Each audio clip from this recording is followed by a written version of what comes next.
Assalamu alaikum wa rahmatullah. Bismillahir Rahmanir Rahim. Cette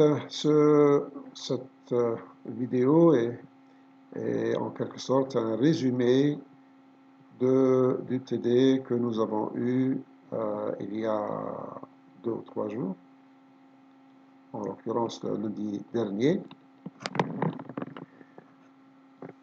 Et comme il y avait beaucoup d'absents, donc j'ai pensé que peut-être un résumé de ce TD pourrait servir en tant que vidéoconférence. Donc voilà, donc c'est un TD qui s'appelle Devoir numéro 3. Ne regardez pas beaucoup ce titre de Devoir numéro 3, ça ne veut rien dire.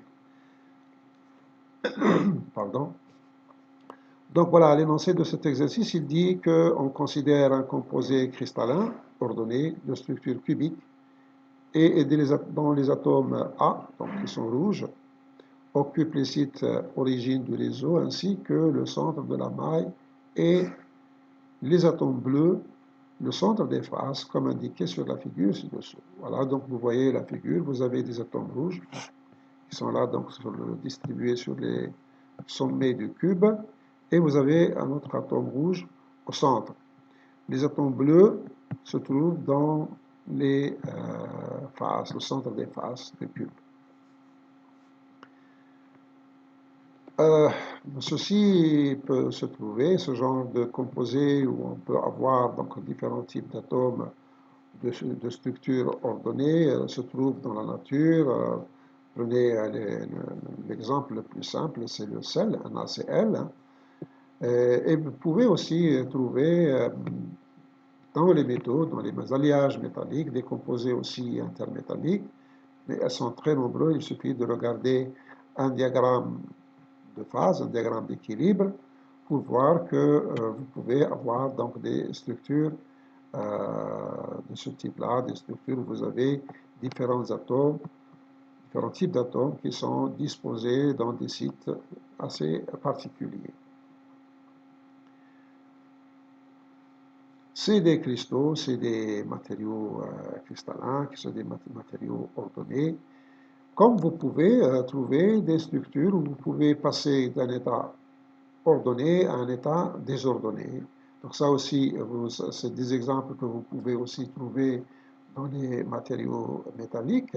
Je prends l'exemple du fer chrome, je prends l'exemple du fer nickel, je prends l'exemple de or cuivre. Donc il y a, au moins dans les systèmes binaires déjà, vous en avez plusieurs systèmes où vous pouvez avoir de ce qu'on appelle une transition d'ordre, c'est-à-dire un passage à l'ordre où les atomes occupent des sites particuliers spécifiques aux températures basses, et lorsque l'échantillon, lorsque le matériau est réchauffé aux hautes températures, l'agitation thermique, tout à fait normale, l'agitation thermique va faire que les atomes vont se déplacer et vont occuper donc des sites aléatoires. Et donc on passe à un état dit désordonné.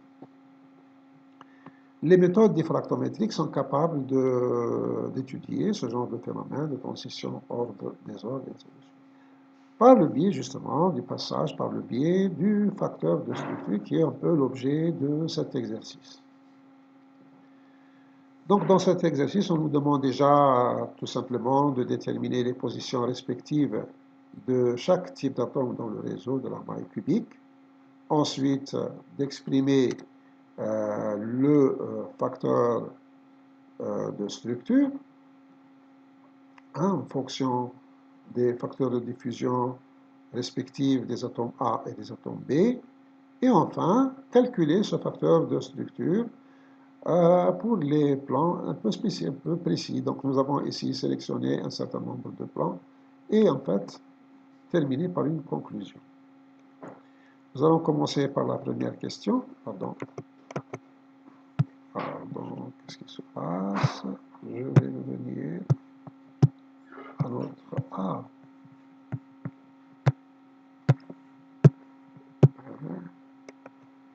Voilà.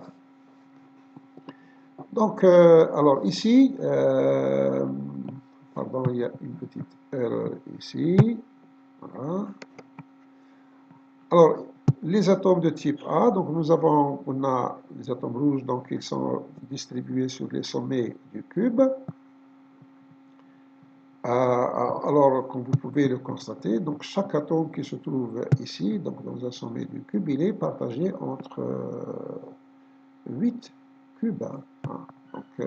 Donc, il participe en quelque sorte par un huitième. Donc, finalement, tous ces atomes-là que vous voyez dans les sommets, donc en fait, représentent un seul que nous plaçons à l'origine, c'est-à-dire 0, 0, 0. L'atome qui se trouve au centre, lui, il est en entier, c'est donc 1,5, 1,5, 1,5. En fait, 1,5 de A, 1,5 de B, 1,5 de C. Mais en réalité, les coordonnées, on les écrit comme ça. Les atomes bleus, donc les atomes de type B, eux, vous voyez ici, donc ils sont partagés entre deux mailles. Donc la maille de dessus et la maille de dessous. Donc chaque atome, donc quoi, va représenter la moitié. Donc, si vous voulez, deux atomes opposés vont représenter un atome. Deux atomes opposés représenteront un autre atome, et ainsi de suite. Donc finalement, nous avons trois atomes qui vont donc occuper le centre des faces principales, en l'occurrence la face AB, la face BC et la face CA, ou AC si vous voulez. Donc finalement, donc, les coordonnées des atomes B seront 1,5, 1,5, 0, 1,5, 0, 1,5 et 0, 1,5, 1,5. Voilà, donc c'est tout simple, donc la position des différents atomes dans le réseau. Ensuite, on va passer à la deuxième question. À la deuxième question, on nous demande donc d'exprimer le facteur de structure. Alors, le facteur de structure, l'expression générale du facteur de structure, c'est celle-là, donc c'est celle que nous connaissons très bien. FHKL égale la somme sur J de FJ exponentielle 2πi HXJ plus KYJ plus LZJ. Alors, j'explique. FJ, c'est l'amplitude diffusée par atome. Donc, en l'occurrence, ici, nous avons deux types d'atomes, FA et FB. Et HKL, bon, c'est tout simplement les coordonnées. Alors là, faites attention à ce que je dis. H, K et L sont les coordonnées d'un nœud réciproque dans le réseau réciproque. Ce sont les coordonnées d'un nœud réciproque dans l'espace réciproque, dans le réseau réciproque de ce réseau-là, en fait. Donc, ça, c'est une maille objet. Elle a une maille réciproque. Eh bien, elle a un réseau réciproque. Eh bien, HKL vont représenter les nœuds, donc c'est des points, les nœuds du réseau réciproque. XJ, YJ et ZJ sont tout simplement les positions des atomes dans la maille. Les positions des différents atomes au sein de la maille. Donc, ce sont tout simplement les positions que nous avons définies dans la première question.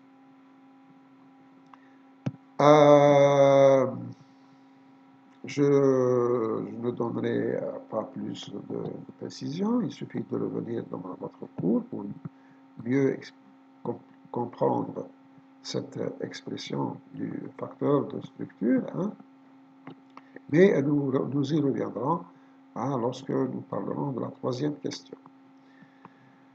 Donc, pour exprimer le facteur de structure de cette maille-là, eh bien, il suffit donc de remplacer, dans cette relation, de remplacer les différentes positions des atomes XJ, YJ, ZJ. Alors, on va commencer par les atomes A, donc FHKL égale à FA. Facteur de... alors ici, nous avons mis 1. Pourquoi 1? C'est tout simplement parce que la position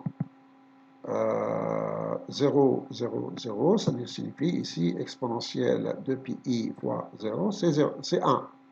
C'est cosinus 0 plus i sinus 0, c'est 1.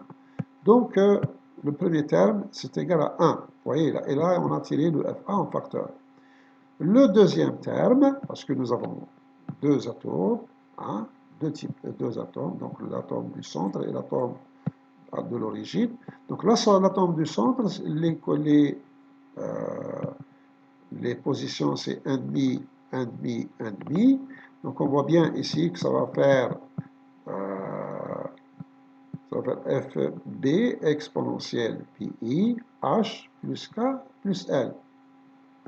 Or, exponentielle pi h plus k plus L, c'est tout simplement cosinus pi fois h plus k plus L, plus I sinus pi fois h plus k plus L. H, K et L étant des entiers, donc le sinus est toujours nul. Par contre, le cosinus, il peut être soit plus 1, soit moins 1, selon que H plus K plus L est pair, ou H plus K plus L est impair. En l'occurrence, vous savez bien que, par exemple, cosinus 0 égale à 1, et cosinus pi égale à moins 1. Cosinus 3pi, c'est toujours moins 1. Cosinus 5pi, c'est toujours moins 1. Cosinus 2pi, c'est 1. Cosinus 4pi, c'est 1, et ainsi de suite. Donc, ce terme-là, on peut l'exprimer sous cette forme-là. Moins 1 à la puissance h plus k plus l. Donc voilà pour le Fa, donc pour les atomes A. Les atomes B, nous avons donc 3 positions. Voilà, Fb facteur de... Ici, c'est un peu la même chose que là, sauf que L égale à 0. Donc, ça fait moins 1 à la puissance h plus k. Le deuxième terme, c'est toujours la même chose, sauf que k égale à 0, parce que c'est 1,5, 0, 1,5. Donc, c'est moins 1 à la puissance h plus L. Et bien sûr, donc de même, donc le troisième terme, c'est moins 1 à la puissance k plus L.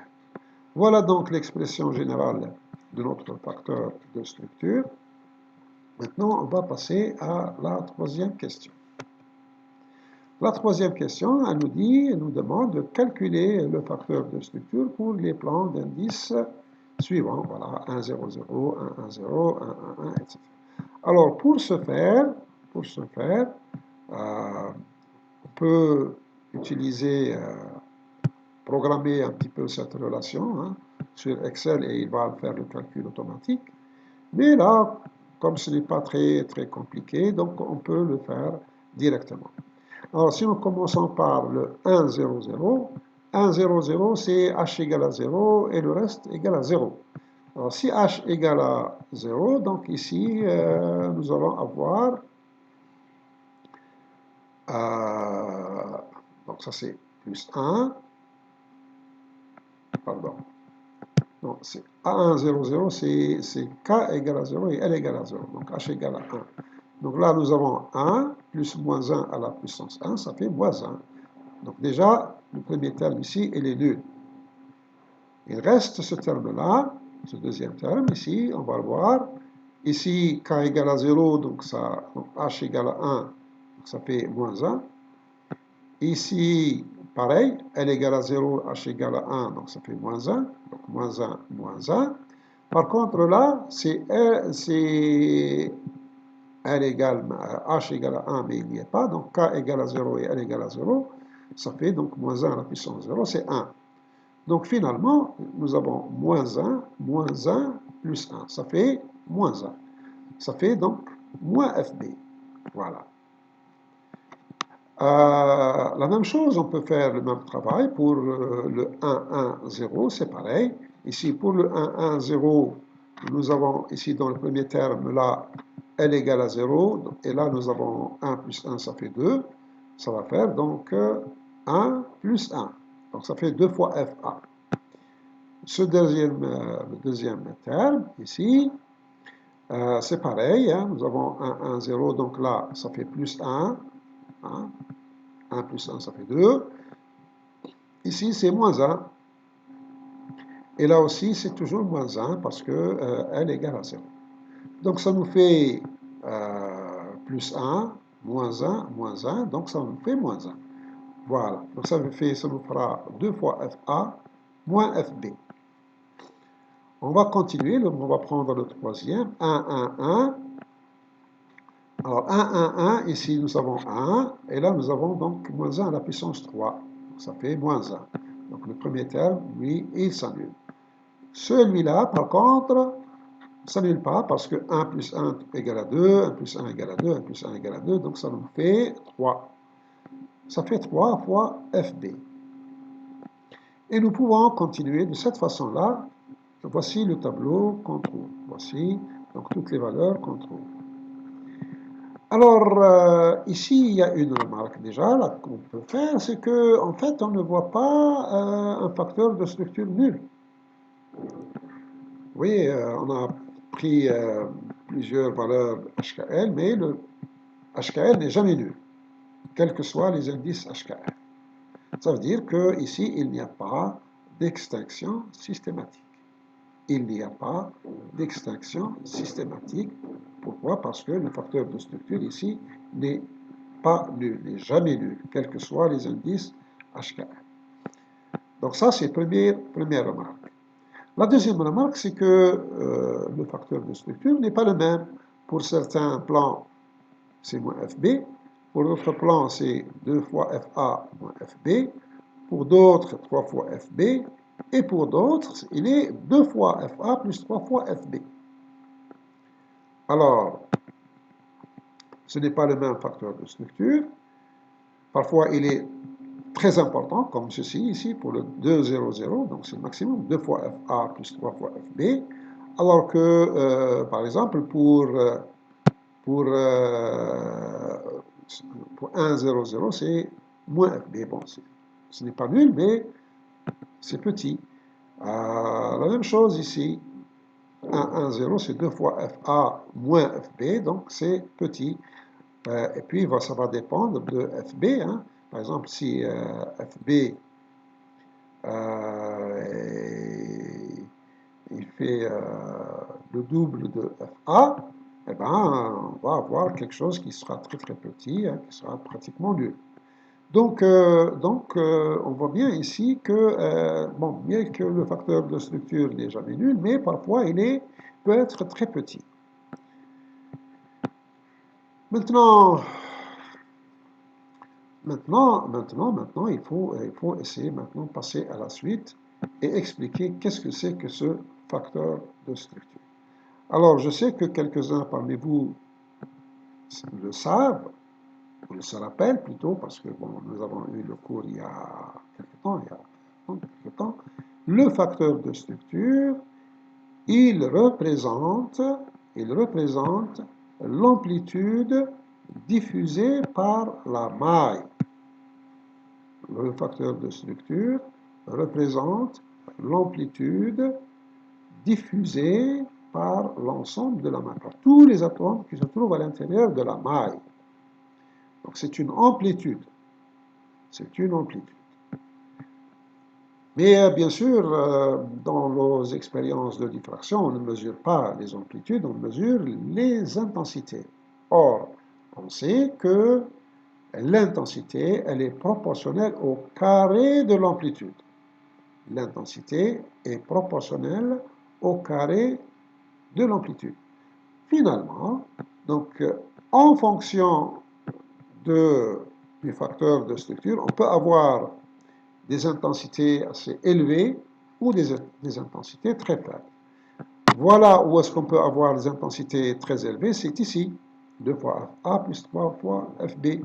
Ici, 3 fois FB, c'est aussi intense. Mais ici, 2FA moins FB, là, ça peut être donc très faiblement intense. Un peu la même chose pour ici, moins FB. Un peu la même chose ici pour FB. Donc voilà un peu comment. Hein. Donc si vous voulez, si vous avez un spectre de diffraction de cette structure, eh bien, les intensités que vous allez mesurer seront fonction de ces facteurs de structure ou bien de ces amplitudes. Voilà ce que je voulais dire. J'ai peut-être, je Je ne sais pas, vous avez peut-être une question. Non, c'est bon. C'est bon. Voilà, je vous remercie pour votre attention et j'espère que ce petit exercice vous apportera du bien. Assalamu alaikum wa rahmatullahi wa barakatuh.